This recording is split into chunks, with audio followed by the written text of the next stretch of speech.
próximos 2 meses y lo que sigue, ¿no?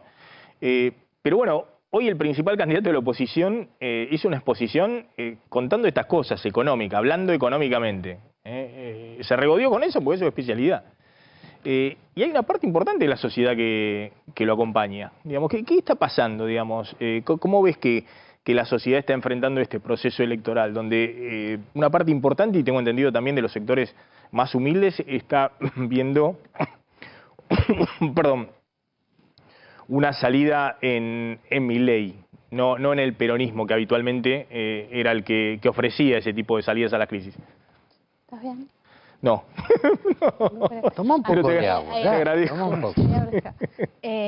Hace rato que venimos viendo una mirada de los sectores más pobres hacia el dólar, sobre todas las cosas de los sectores pobres que tienen acceso a la informática, a la comunicación, de los varones jóvenes que se politizan, que tienen curiosidad por la economía. El celu, claro. Totalmente.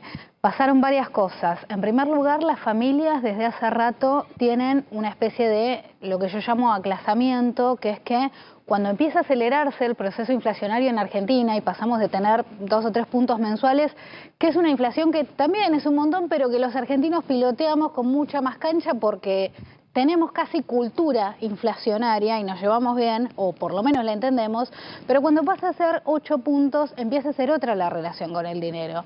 Entonces empieza a quemar la plata y empieza a gastarse.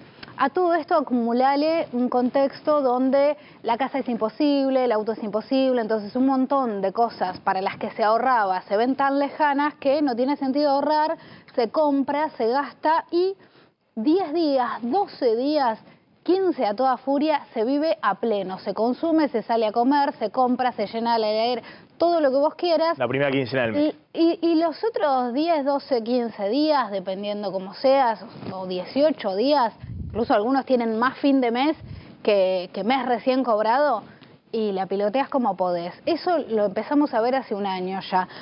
Por otra parte, también empezamos a ver que todo lo que tiene que ver con rubro de construcción, albañilería, pintura, todo lo que tiene que ver con los rubros que trabajan con elementos que dependen mucho de la variable del dólar, por las commodities, por un montón de cuestiones de nuestra economía, empiezan a pasar presupuestos en dólares, incluso en sectores pobres. O sea, se empieza a ver en lo que es no solo, digamos, un estudio de ingeniero, no, te estoy hablando del maestro de obra paraguayo que te pasa cuánto hacerte una un presupuesto pieza. de una obra Y que te dice son $2.000. No te pasa la versión especificada. Eso también lo empezamos a ver. Venta de pequeñas cosas en dólares, sobre todo los jóvenes que venden dispositivos electrónicos para no estar cambiando de precio. Y también una especie de toxicidad con el peso que hace que no se busquen trabajos en los sectores más jóvenes. Esto me parece fundamental. ¿Por qué? Porque los sectores más jóvenes de clases medias, sobre todo, no aspiran a tener un empleo en las clases medias, porque ya no da movilidad económica. Y no hablo solo del empleo de ir a un local a atender, que es con lo que todos arrancamos quizá cuando éramos muy chicos e inexpertos, sino también de empleos que tienen una carga de formación académica o de experiencia. Tampoco da movilidad académica. Entonces empieza a verse una, yo lo llamo degradación, pero no le quiero poner una carga peyorativa, pero hay una transformación en la relación con ciertas cosas virtuales. En el sexo femenino hay un vuelco hacia la prostitución virtual, mayor uso de plataformas virtuales, OnlyFans, Cafecito y todo lo que tiene que ver con esto como una posible ventana al dólar. La fantasía del dólar es la fantasía de la estabilidad, del ahorro y del progreso y del trabajo que da una movilidad ascendente. Y en los varones, una de las cosas más comunes, alquiler de cuenta de Bitcoin, alquiler de todo tipo de cosas de apuestas y sobre todas las cosas, la timba o este tipo de operaciones. Están a full, está a full eso. Y vista como una... La timba online en las aplicaciones laboral, entre los chicos. No como un juego, no como el ocio, no como un vicio. Entonces, sino como hacerte unos manguitos. Sino como, claro, algo que te puede dar hacer unos mangos. Entonces, en las villas, por otro lado, que son mi especialidad, como siempre hay dos variables de élite o de el parámetro que uno llama progresar o mostrar que progresa. Como siempre está el del consumo, del que yo ya he hablado hasta el cansancio, las famosas zapatillas, el celu, el tener ropa de marca original, eso sigue estando. Pero siempre estuvo también en la villa lo que es el consumo de élite, que no necesariamente es más caro, pero sí que te hace obtener un estatus porque compartís algunos códigos con las clases medias. Aspiracional, ¿qué? En el conurbano, por ejemplo, hace 40 años capaz que era una remera de Pink Floyd. Y hace 20 años capaz que era una remera de Los Redondos o de La Renga. ¿Y hoy? Bueno, hoy ya no es Occidente, es Asia. Todo lo que tiene que ver con lo aspiracional y con compartir cultura con las élites tiene que ver con el mundo otaku, con las bandas coreanas, con el mundo del anime y con todo lo que venga del continente asiático que te saca de ese lugar de marginalidad o de pobreza extrema y te hace, como te hacía la remera de Pink Floyd, sentir que vos compartías con las culturas medias de todo el mundo. ¿Y por qué Milei prende tanto con el tema? Con ese sector prende muchísimo. Con la dolarización, con el tema de dolarización. Porque hay una fantasía legítima atrás de la dolarización, que es el sueño de la estabilidad. Pensemos en todos los jóvenes. A ver, mis hijos van a ser mayores de edad el año que viene, este año ya votaron. No conocen otra cosa que no sea la inflación. No conocen otra cosa. El ahorrar para la bici no existe ponerlo abajo de la almohada, porque para cuando lo junten ya saben que no les va a alcanzar. Asocian la dolarización con estabilidad. Asocian sí, mis hijos no, porque, a ver, para el que no sabe, soy peronista y están recontra peronizados. Y tengo entendido que apoyás al candidato del oficialismo. Soy peronista y trato de ver la sociedad con la mayor objetividad posible sin obnubilarme nunca. Sí. Ahora, dentro de lo que es la juventud y la no juventud, lo que hay es 10 años de estancamiento económico y la fantasía de que la plata alcance y que el trabajo valga la pena. Pensar que una hiperinflación puede llegar a ser el remedio es como pensar que vale la pena tirarte abajo un tren para cobrar el seguro. Para mí es suicida y estamos convencidos de que es suicida, de que no es el camino destruir tu moneda y lo que tenés. Y la bastardeada de decir los que se quedan en pesos están condenados a la pobreza. A ver, la gran mayoría o una gran parte de la población no vio nunca otra cosa que no sean pesos y no tiene relación con otras formas de ahorro o de consumo que no sea llenar la alacena o llenar la heladera o ni siquiera eso, sino vivir el día a día. Entonces, para mí, pensar en una estrategia política de estabilización tiene que ver con la industria y con el trabajo y, por sobre todas las cosas, con una moneda soberana fuerte. Incendiando todo para que después crezca, me parece que es subestimar la capacidad para resistir las quemaduras, que la verdad es que la enorme mayoría de los argentinos no la tiene. Fíjate, muchos asocian, ¿no?, el final del gobierno de Alfonsín, cuando Cavallo y Guido Itela decían en Washington, que están todos los libros de historia. Pañi en el último, en el nudo, también cuenta cuando se encontraba con David Mulford, creo que de Itela, y planteaba el dólar tiene que estar recontra alto. Eso lo decían en público, pero en privado le decían que no presten al FMI y demás. Obviamente la hiperinflación quedó en cabeza del gobierno de Alfonsín porque era el responsable. Porque era el responsable, más allá de que esa situación pero todos estudiamos que tuvo golpes de mercado. Y... No, pero sí, pero la responsabilidad fue el de manejo, política fue de él. Y está en el libro de Juan Carlos Torres, y yo he tenido muy buena relación con el propio Zurrubil, con todo el equipo económico, era gente muy capaz, pero se le fue de las manos el tema político del déficit fiscal con el ala política del radicalismo, pero fue el responsable. Lo mismo que el 2001, más allá de la Rúa, digamos, la explosión de la pobreza en el 54% del 2002 era el final del régimen de convertibilidad ya en decadencia a partir del 97 o el 99, cuando devalúa Brasil, digamos, blanquea esa situación. Entonces, algunos dicen, bueno, puede pasar lo que sea en los próximos meses, pero en todo caso es el final de una etapa. Una etapa de todos estos desequilibrios que estamos contando. Ahora, lo que me interesaba era lo que vos planteabas, digamos, que se asocia a Milei con la estabilidad, con que te pueda ofrecer salir de esto con el dólar en la mano. La fantasía de la estabilidad, que es legítima, y uno no puede subestimar al electorado, pero cada uno, los que estamos convencidos de que es un engaño y de que es una mentira y de que sobre todas las cosas en Argentina, para intentar una estabilidad económica que nunca está garantizada por la mera decisión de variables que parecen lógicas, porque sabemos que en Argentina con eso solo no alcanza, se necesita un poder político muy grande. Y Milei, Javier Milei, la persona de Javier Milei, no su estructura, no su partido, no sus ideas, Javier Milei como persona no tiene, y creo que a todas vistas es visible, la capacidad humana de negociar y de interactuar políticamente con personas que no piensan como él.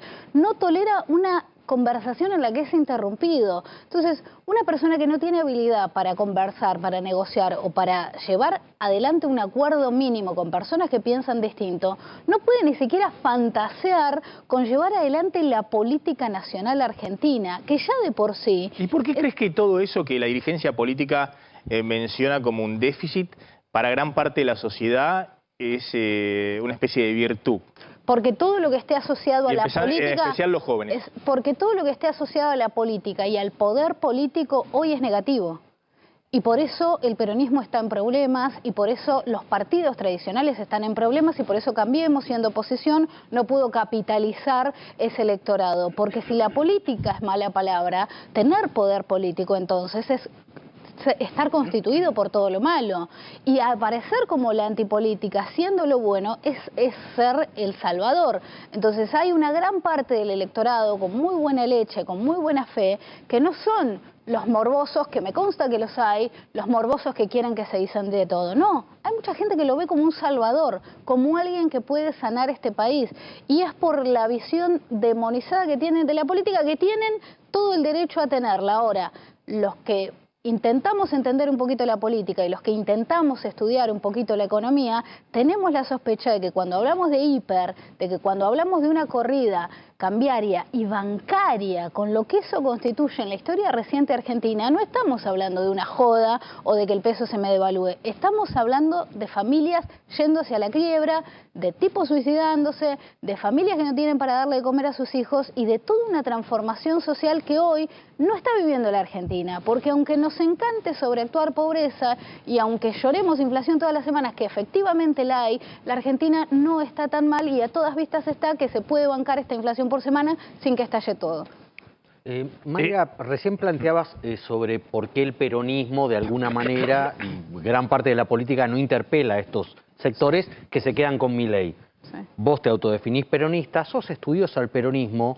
¿Por qué el peronismo se desconectó de estas clases populares, de estas clases generacionales, la juventud, que era supuestamente e históricamente sus baluartes desde el punto de vista electoral? ¿Qué hizo mal, además de gestionar mal? Porque dio por pensado que teniendo algunas políticas estatales o alguna malla estatal, todo eso se transformaba en identidad política. Y eso es una ridiculez. La política se hace permanentemente y la identidad política mucho más. Entonces las sociedades te van cambiando, los jóvenes van creciendo, las demandas van cambiando, los trabajadores se van transformando y los sistemas de trabajo se te van transformando. Entonces no atendiste todo eso, no lo comprendiste, no comprendiste el mundo digital, no comprendiste el trabajo informal que te creció en la cara y no pudiste hacer nada, y pensaste que por tener una malla de políticas sociales todo ese sector que las recibe automáticamente te iba a votar. Y no es así, no alcanza con eso. La política social es una parte de la política, pero no es nunca la protagonista de un modelo de política ni económica ni nacional. Es solo una parte que contiene. El peronismo es el partido de los trabajadores y descuidó el trabajo, y hoy Sergio Massa está intentando recomponer eso. Mayra, más allá de los escándalos de corrupción y demás que se han sucedido y que evidentemente la sociedad hoy está votando otra cosa, me da la impresión de que está votando fundamentalmente el tema económico, ¿no? Algunos decían, bueno, ¿cómo puede influir el caso Insaurralde en el peronismo? Y bueno, si ya se le fueron los votos con la Rosadita, con Lázaro Báez, con esto, con lo otro, y lo siguen votando, Insaurralde en Marbella, en la situación más obscena para esta realidad, y mucho no va a cambiar eso. La sociedad está buscando otra cosa, o me equivoco, en términos electorales estoy diciendo. En términos de la política, me parece que es que en términos electorales vuelve de desprestigio a la política, digamos, adicional. Lo que decís es sensato, y fue un cachivacherío todo eso, y Massa le pidió la renuncia automáticamente, no solo al puesto, sino también a la candidatura. Todo eso es un horror, pero ojo, no es tan lineal la política. Y acá lo que quiero decir es, por ejemplo, uno pensaría que Javier Milei, que propone una dolarización o que propone eliminar algunas cuestiones de gasoducto, de política energética, bueno, no ganaría en esos sectores. Y en Neuquén arrasó. Lo votaron los sectores mapuches cuando ha declarado que está en contra. Entonces, ¿y por qué crees que ocurre todo eso? Porque estamos ante el voto más irracional de la historia. ¿Irracional? Sí, y no solo de los de Milei, los de todos. En la era de la comunicación y de la extracomunicación o sobrecomunicación, no está claro el modelo político o quienes votan no te pueden sostener 3 medidas políticas económicas que tomarían sus candidatos o los podés engañar muy fácil leyéndoles alguna propuesta política y diciéndoles que es de cualquier otro. ¿Por qué? Bueno, porque con la sobrecomunicación que hay, capaz que un TikTok cayó bien, capaz que un video cayó bien. Te lo pongo en otros términos. ¿No crees que hay una especie de rechazo, de caminar hacia lo desconocido, total? Incluso con los riesgos que eso conlleva, pero un rechazo a lo conocido, y el rechazo pasa por esta cuestión de los políticos durante años considerando que los ciudadanos son de clase B, digamos, que van a hacer los actos en Loma de Zamora, en el Gran Buenos Aires, y tienen el espacio VIP de los políticos, los políticos alejados de la sociedad, los políticos que se manejan con 5 choferes, asesores, que tienen 20 personas que van a cobrar la tarjeta de débito al banco para hacerse una caja en negro de guita, pero no solo que tienen las mansiones, que tienen todo, y la sociedad parece que no, pero eso lo percibe. Mira, si vos me buscás el archivo, me la recontrabanco, y en 2021 escribí no solo del poder político, sino del poder de los estatales, que le enrostraban todo el tiempo a los privados que estaban muriendo porque la cuarentena no les permitía salir adelante, y le enrostraban sus derechos a quedarse en casa y poder seguir esperando. Lo que vos decías, los paros docentes en la provincia de Buenos Aires. No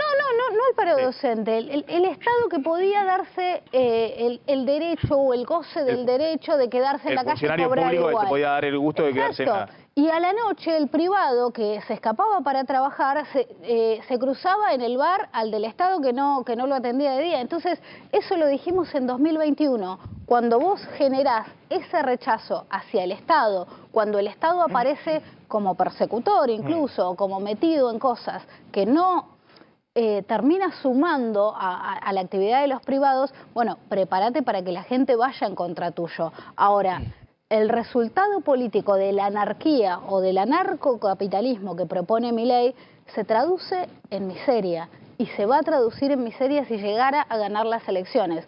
Estamos todos convencidos de que... Déjame, quédate unos minutos más, por favor, porque quiero volver después al tema ese, porque yo también creo que hay un bloqueo muy grande entre el oficialismo y Juntos por el Cambio. Creo que para un sector muy grande del oficialismo lo peor que podría ocurrir acá es que gane Juntos por el Cambio.